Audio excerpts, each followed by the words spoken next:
যে আমি হচ্ছে এখানে কচুমুখী দিয়ে চিংড়ি মাছ দিয়ে রান্না করবো। এই যে চিংড়ি মাছ দিয়ে দিলাম। এবার হচ্ছে কাঁচামরিচ দিয়ে দেবো পরিমাণ মতো। এই যে আদা দিয়ে দিলাম। এই যে ধনিয়া আর জিরা বাটা দিয়ে, এই যে হলুদ গুঁড়া দিয়ে দিলাম পরিমাণ মতো।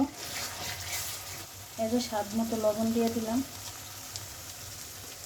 একটু পানি দিয়ে কষিয়ে নেব আমি চিংড়ি মাছটা।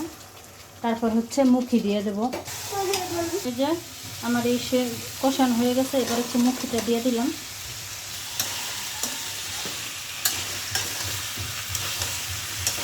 এই যে একটু পানি দিয়ে আমি কষিয়ে নেব।